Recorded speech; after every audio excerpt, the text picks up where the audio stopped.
আসসালামু আলাইকুম। আজ আপনাদের সামনে অনেক রিকোয়েস্টের একটা ভিডিও নিয়ে হাজির হলাম। অ্যাকচুয়ালি আপনারা দেখে বুঝতে পারছেন নকশি কাঁথা কীভাবে বিছানো হয় বা কিভাবে বানানো হয়, অথবা কেউ বলে কিভাবে জড়ানো হয়। আসলে যে যেটাই বলুক না কেন, নকশি কাঁথার A to Z কীভাবে বড় নকশি কাঁথা ফেলাতে হয় সেই জিনিসটাই আমি আপনাদের সামনে শেয়ার করব। না টেনে পুরো ভিডিওটি দেখতে থাকুন এবং আমার কথাগুলো শুনতে থাকুন, তাহলে বুঝতে পারবেন আমি কিভাবে নকশি কাঁথাটি বানাচ্ছি আর বানানোর নিয়ম, আর একা একাই কিভাবে আপনারা নকশি কাঁথা বানাতে পারবেন। আসলে কঠিন কিছুই না, অনেক সহজ যদি করতে পারেন। আর যদি ভাবেন যে না এটা আমার দ্বারা সম্ভব না, তাহলে তো সম্ভবই না, চেষ্টা আর ইচ্ছা থাকতে হবে। এখনও যারা আমার চ্যানেলটি সাবস্ক্রাইব করেননি অবশ্যই একটি সাবস্ক্রাইব করবেন এবং আমার ভিডিওটি যদি ভালো লেগে থাকে লাইক, কমেন্ট এবং শেয়ার করবেন। ধন্যবাদ। আর আমি অ্যাকচুয়ালি কাঁথা এক চাচির কাছ থেকে বানায় নিই, এর আগেও আপনাদেরকে ভিডিও দিয়েছি। তো উনি আসলে কিভাবে বানান, কখন বানান শিডিউলটা আমার মেলে না, ওই জন্য আপনাদেরকে দেখাতে পারি না। তো দেখানোর উদ্দেশ্যেই আমি আসলে কাঁথাটি বসাচ্ছি আজকে। আপনারা দেখতে পাচ্ছেন নিচের যে অংশটুকু আছে সেটা আমি অলরেডি বিছিয়ে ফেলেছি, ভেতরে বুনের কাপড়টা বিছানো দেখতে পাচ্ছেন। আসলে চারপাশ থেকে খুবই স্মুথলি একটি যেন আরেকটির সাথে না লেগে জড়ে যায়, আস্তে আস্তে করে টেনে টেনে সুন্দর মতো বেছাতে হবে। আর এই পাশ থেকে শুরু করে আমি একটা পুরো শাড়ি নিয়েছি, এটা মূলত 6 হাত লম্বা একটা কাঁথা হবে আর চওড়াতে হবে 4.5 প্লাস। তো এখানে কাঁথার কাপড়ের উপরে আসলে একটা ভুনি অথবা 2টা ভুনি পাতলা হলে অনেকে দেয়, দিলে আসলে অনেক বেশি মজবুত হয় কাঁথাটি। যদিও এর আগে আমি আপনাদের সাথে শেয়ার করেছিলাম কতখানি কাপড় লাগে, কিভাবে কাটতে হয়, A to Z আমার চ্যানেলে শেয়ার করা আছে, চাইলে ভিডিওগুলো দেখে আসতে পারেন। আবারও একবার বলে নেই, এটাতে মূলত 14 গজ কাপড় আছে পেছন পাট এবং উপরে সামনের পাটের জন্য। আর আমি ভেতরে পাতলা শাড়ির কাপড় ভুনির জন্য দিচ্ছি, তাহলে কাঁথাটি আসলে মজবুত হবে যেটা বললাম। আর কাঁথাটি এখানে আমি ভুনির কাপড়টা সুন্দর মতো ফেলায় নিচ্ছি। অবশ্যই এক পাশ থেকে আস্তে আস্তে টেনে টেনে সুন্দরভাবে বিছাতে হবে, কোথাও যেন কুঁচকানো না হয়, কোথাও যেন মুড়ে না থাকে, এই দিকে অবশ্যই খেয়াল রাখতে হবে। আর এইভাবে পুরোটা আমি বিছিয়ে নিব।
অ্যাকচুয়ালি একটু বেশি পাতলা হওয়ার কারণে, এটা আমার ভয়েল কাপড়ের কাঁথা, ওই জন্য আরও একটা পাতলা শাড়ির একটা ভুনি আমি দিয়েছি। এবার উপরের যে পাটটি আছে সেটি আমি বিছিয়ে নিয়েছি। আর বলে রাখা ভালো, আমি অ্যাকচুয়ালি নকশি কাঁথা আঁকানোর সময় আগে এঁকে নিই, তারপরে আমি নকশি কাঁথাটা তৈরি করে নিই, এটা আমার কাছে সুবিধা মনে হয়। তো উপরের কাঁথার যে পাটটি আছে এটি আস্তে আস্তে করে টেনে টেনে আমি সুন্দর মতোভাবে বিছিয়ে নিচ্ছি। আসলে কাঁথা জোড়া করার জন্য ভুনিটা মেন পয়েন্ট। ভুনিটা ভালো মতো না বসাতে পারলে আর সাইডে যদি ভালোভাবে না টেনে টেনে বসানো হয়, তাহলে মাঝখানে কুঁচকানো থাকে, আর কুঁচকানো থাকলে তো জানেনই কাঁথা আসলে ভালো হয় না। কাঁথা সেলাই করার পরও ওটা দুমড়ে মুচড়ে যায়। এই জন্য কাঁথা এক পাশ থেকে টেনে টেনে সুন্দরভাবে বসাতে হবে। প্রায় আমার পুরোটাই বসানো হয়ে গেছে। তারপরে আমি একটু করে নিচের পাটটুকু, নিচের যে ভুনের পাটটুকু ওটা একটু টেনে টেনে নিচ্ছি। আপনারা দেখতে পাচ্ছেন এখানে মাঝখানে একটুখানি মনে হচ্ছে যে এদিকে বেশি এসে গেছে, একটু টেনে টেনে আমি এটা ঠিক করব। অ্যাকচুয়ালি নকশি কাঁথার ব্যাপার হচ্ছে, নকশি কাঁথা হোক আর যে কোনো বড় কাঁথা হোক, ফেলানোর সময় কোথাও যদি ভাঁজ থেকে থাকে, কোথাও কুঁচকানো থাকে, সেটা একবারে সোজা এবং স্ট্রেচ করতে হবে। আর যদি স্ট্রেচ না করা হয় সেক্ষেত্রে বললামই কাঁথা আসলে ভালো হবে না। তো দেখতে পাচ্ছেন আমি সুন্দরভাবে টেনে টেনে যেই অংশটা ঘোরানো আছে সেই অংশটাকে আমি সুন্দরভাবে স্ট্রেচ করছি।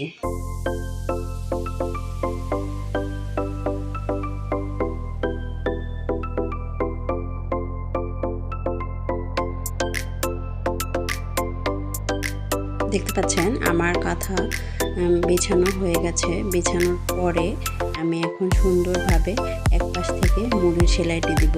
অ্যাকচুয়ালি আরেকটা কথা বলে নিই, এই কাঁথাটিতে আমি চারপাশে সেলাইয়ের পর কাপড় লাগাবো, ওই জন্য এক পাশ থেকে আমি টেনে টেনে সেলাই করব, কিন্তু মুড়ি দিব না।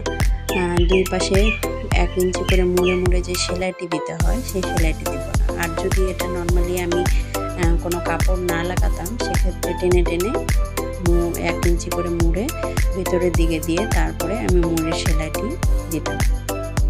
আপনারা দেখতে পাচ্ছেন আমি মুড়ির সেলাইটি এখন দিচ্ছি, একটু একটু করে টেনে টেনে নিচ্ছি এবং নিচের পার্ট, মাঝখানের পার্ট একটু যদি কুঁচকানো থাকে সেটি, আর উপরের পার্টটি, নিচের পার্টটি অবশ্য বেশ একটু টানতে হবে। বেশ বলতে একটু এমনভাবে টানতে হবে যেন কোথাও যেন কুঁচকানো না থাকে, এটা খেয়াল রাখতে হবে। আর দেখতে পাচ্ছেন আমি চারপাশ থেকে এভাবে সেলাই করে নেব, এভাবে সেলাই করে নিয়ে তারপরে মাঝে সেলাইটি দিব।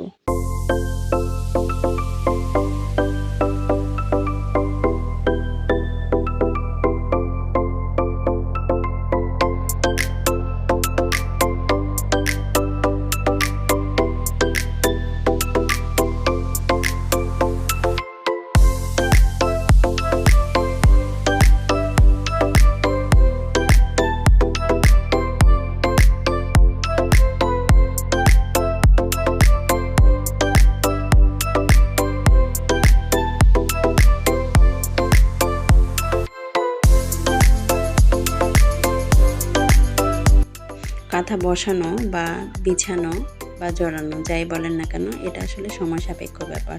অনেক বেশি সময় লেগেছে, এই জন্য আমি ভিডিওটি একটু করে কেটে কেটে আপনাদের সামনে শেয়ার করেছি।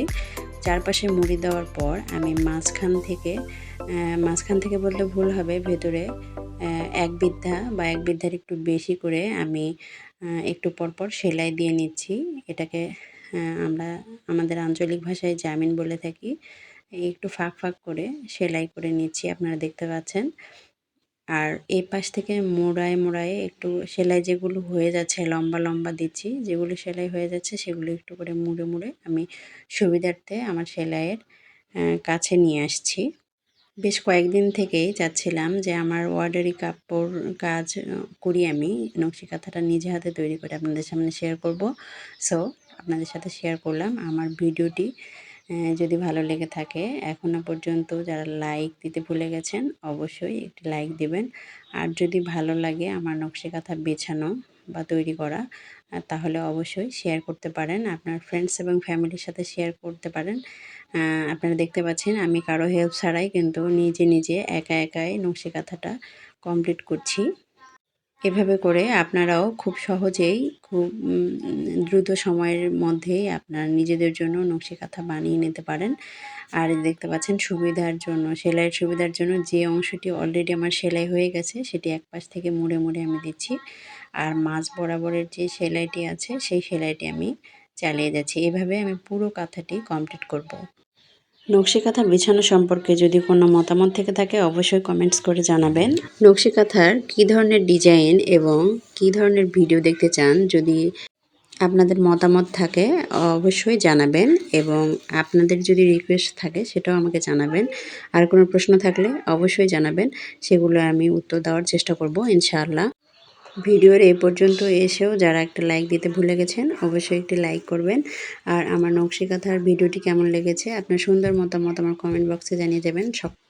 দেখতে পাচ্ছেন মুড়ির কাজটি হয়ে গেছে, মাঝের সেলাইটি দিচ্ছি আর এভাবে আমি পুরো সেলাইটি কমপ্লিট করব। আরও যদি পুরোটা দেখাতে চাই তাহলে ভিডিওটি অনেক লম্বা হয়ে যাবে, আপনাদেরও বিরক্তির কারণ হতে পারে। আমি আপনাদের এতক্ষণ ধৈর্য ধরে আমার ভিডিওর সাথে থাকার জন্য আন্তরিকভাবে ধন্যবাদ। আপনারা ধৈর্য ধরে ভিডিও দেখেছেন, অবশ্যই আপনারাও এভাবে সুন্দর করে নকশি কাঁথা তৈরি করতে পারবেন ইনশাআল্লাহ। আপনাদের সকলের সুস্বাস্থ্য কামনা করে আজকের মতো আমার ভিডিওটি এ পর্যন্তই। সকলে ভালো থাকবেন, সুস্থ থাকবেন। আর হ্যাঁ, নকশি কাঁথা সম্পর্কে কোনো টিপস জানতে চাইলে অবশ্যই কমেন্টস করবেন, আমি উত্তর দেওয়ার চেষ্টা করব ইনশাআল্লাহ। বরাবরের মতো সর্বদা আমার চ্যানেলের সাথে থাকবেন এবং আরও সুন্দর সুন্দর ভিডিও আছে, সেগুলো দেখে আসতে পারেন। Thanks for watching. আল্লাহ হাফেজ।